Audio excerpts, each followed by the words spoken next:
Bapak Menko Marinvest, Pak Luhut, yang kami hormati, Bapak Menteri Kesehatan, Bapak Ibu, teman-teman media cetak dan elektronik. Pertama, dapat kami laporkan bahwa evaluasi PPKM luar Jawa Bali yang baru saja dilaporkan kepada Bapak Presiden, yang pertama tadi disampaikan bahwa indikator kita sudah baik, yaitu per 1 juta penduduk ada 4,6 kasus secara nasional, dan juga dari data dari Nikkei Recovery Index, Indonesia terbaik di antara ASEAN, Indonesia nomor 54, dan negara ASEAN lain, misalnya Singapura di 70, Malaysia 102, dan Thailand di 109. Kalau kita lihat dari pulau per pulau, di Sumatera recovery rate-nya 95,55%, kemudian fatality rate-nya di 3,56, dan per tanggal 9 kemarin sudah turun 94%. Nusa Tenggara recovery rate-nya adalah 96,99%, fatality rate-nya di 2,34, dan sejak tanggal 9 kemarin, 9 Agustus, turun 95%. Kalimantan recovery rate-nya 95,9%, fatality rate-nya 3,16%, penurunannya 93,18%. Sulawesi recovery rate-nya di 96,05%, fatality rate-nya di 2,63%, dan sudah turun 90,90%. Kemudian di Maluku Papua recovery rate-nya 95,75%, fatality rate-nya di 1,75%, dan penurunan 88,86%. Kemudian asesmen terjadi perbaikan secara minggu per minggu dari 27 provinsi di luar Jawa Bali, tidak ada di level 4, sudah tidak ada lagi, 3 provinsi di level 3, 22 provinsi di level 2, serta 2 provinsi di level 1, yaitu Kepri dan NTB. Khusus untuk transmisi komunitas dari 27 provinsi, 3 provinsi di level tingkat 2, sedangkan 24 provinsi di level tingkat 1, dan minggu ini terjadi penurunan di 2 provinsi, yaitu Bangka Belitung dan NTB. Selanjutnya, dari asesmen mingguan di kabupaten kota di luar Jawa Bali, dari 386 kabupaten kota, 1 kabupaten kota masih di level 4, dan 38 kabupaten kota di level 3, dan terdapat 278 kabupaten kota di level 2 dan 69 kabupaten kota di level 1. Dari asesmen yang masih naik hanya 1 kota, yaitu kota Sabang, karena data mengenai jumlah kematian yang masih ada peningkatan. Kemudian kalau kita lihat di level 1 juga terus meningkat dari 52 kabupaten kota menjadi 69 kabupaten kota. Kemudian di 6 kabupaten kota yang menerapkan PPKM level 4 di luar Jawa Bali, dibandingkan periode minggu lalu di 5 Oktober, terdapat 2 kabupaten yang turun levelnya atau mengalami perbaikan, yaitu di Kota Padang dan Banjarmasin. Kemudian positivity rate juga 5 kabupaten turun di Pidi, Bangka, Kota Padang, Bulungan, dan Tarakan. Kemudian target pemeriksaan tercapai di kabupaten kota, yang tidak tercapai adalah Pidi, Banjarmasin, dan Bulungan. Vaksinasi 4 kabupaten kota rata-rata di bawah nasional, dan juga yang terkait dengan lansia di 4 kabupaten tersebut. Kemudian terkait dengan evaluasi penyelenggaraan PON Papua per tanggal 10 Oktober, hari ini nanti diupdate oleh Pak Menteri Kesehatan, sekitar 83, dan yang sampai dengan kemarin itu ada 65 yang terkonfirmasi positif, atletnya 72%, officialnya 23%, coach 1,5%, wasit 1,5%, dan di situ masuk wartawan, di situ masuk di sana yang meliput.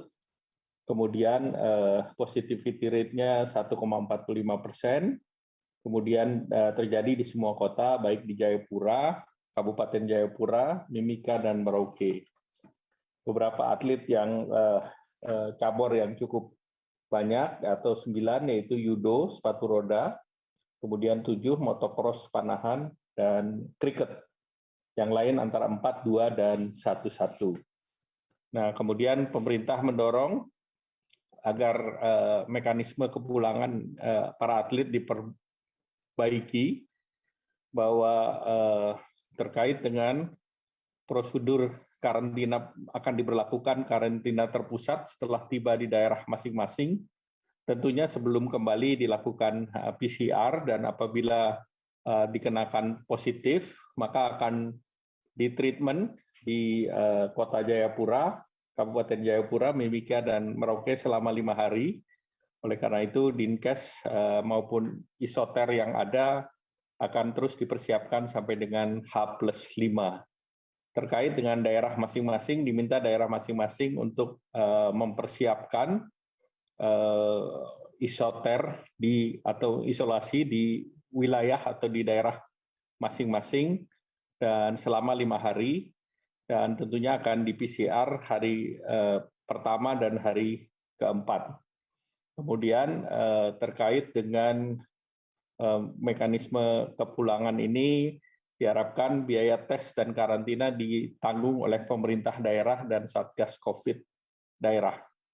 Dan ini pemerintah akan melalui Satgas COVID akan memperbaiki perubahan revisi KI Satgas COVID yang nomor 19, dan ini akan diberlakukan terkait dengan wajib karantina ini di daerah per tanggal 12 Oktober. Kemarin sudah sekitar 30% daripada atlet kembali, itu persyaratannya adalah isolasi mandiri, sehingga ini akan ditarik menjadi isolasi di wilayah karantina di wilayah masing-masing selama 5 hari. Selanjutnya dapat disampaikan terkait persiapan daripada Superbike di KEK Mandalika tanggal 19 sampai dengan 21 November. Ini ada 3 rangkaian event, yaitu Asia Talent Cup pada tanggal 12-14 November. Kemudian ada Indonesia Mandalika World Superbike tanggal 19 sampai 21, dan persiapan untuk motobike tahun depan. Telah diputuskan jumlah penonton 25.000 dengan syarat 2 dosis sudah divaksin lengkap, dan pelaksanaan karantina untuk kru dan tim selama 5 hari. Ini untuk peserta. Kemudian vaksinasi untuk masyarakat dipercepat dengan Lombok Tengah minimum 50% untuk dosis kedua, dan di penyelenggara membentuk Satgas Protokol Kesehatan untuk pengawasan di lokasi acara dan penyediaan masker secara gratis oleh Satgas dan TNI Polri. Pak Mendagri akan mengeluarkan Inmendagri terkait dengan pengaturan penyelenggaraan Superbike terkait dengan detail teknis. Kemudian untuk di tempat penyelenggaraan Superbike, Lombok Tengah capaian vaksinasi dosis pertama sudah 75,31%, dosis kedua baru 13,55%, arahan Bapak Presiden, TNI Polri nanti akan diminta untuk mengakselerasi agar sebelum penyelenggaraan sudah tercapai 50%. Kemudian ditargetkan minimal 70% dosis pertama di seluruh kabupaten di Pulau Lombok. Kemudian terkait dengan level assessment di NTB sudah secara provinsi berada di level 1, sedangkan di 5 kabupaten kota di Pulau Lombok, 3 kabupaten kota di level 2, dan 2 kabupaten di level 1. Selanjutnya terkait dengan perkembangan program pemulihan ekonomi, ini sampai dengan 8 Oktober itu sudah 55,9% atau 416,8 triliun. Di klaster kesehatan sudah 49,7% atau 106,87 triliun. Klaster perlindungan sosial ada 121,5 triliun atau 65,1%. Kemudian program prioritas 55,7% atau 65,69 triliun. Dukungan UMKM sebesar 62,04 triliun atau 38%. Klaster insentif usaha ada 95,8%. Sedangkan klaster kesehatan ada 106,87 triliun, antara lain untuk diagnostik 63,2% atau 2,96 triliun. Terkait dengan perlindungan sosial, ini sudah realisasi 121,5, program PKH sudah 73,4% atau 20,79 triliun, kartu sembako sudah 58,6% atau 29,26 triliun, BLT desa 56,2% atau 16,2 triliun, dan bantuan subsidi upah 75,6 atau 6,65 triliun. Nah, kemudian Bapak Presiden tentu meminta agar atlet-atlet yang pulang untuk terus dimonitor agar bisa dijaga kontak tracing-nya dan dimonitor sampai dengan tentunya H+5.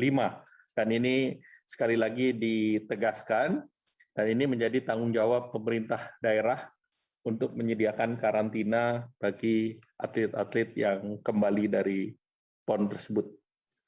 Terkait dengan kesiapan Kepri untuk membuka terhadap turis, ini sudah dipersiapkan, tadi mekanismenya sudah disampaikan oleh Pak Menko Marinvest dan berlaku sama, baik terhadap negara-negara yang bisa masuk, maupun terkait dengan persyaratan-persyaratan, termasuk persyaratan-persyaratan asuransi, dan sesuai arahan Bapak Presiden diminta agar disiapkan isolasi terpusat. Jadi selain rumah sakit, disiapkan isolasi terpusat, sehingga tentunya ini kesiapan untuk membuka daerah ini betul-betul menjadi percobaan yang nantinya bisa direplikasi di daerah lain sesuai dengan waktunya, dan rencananya diberlakukan pada tanggal 14 dan nanti akan dibuatkan surat edaran tersendiri. Demikian, terima kasih. Kami kembalikan Pak Menko Marinvest. Wassalamualaikum warahmatullahi wabarakatuh.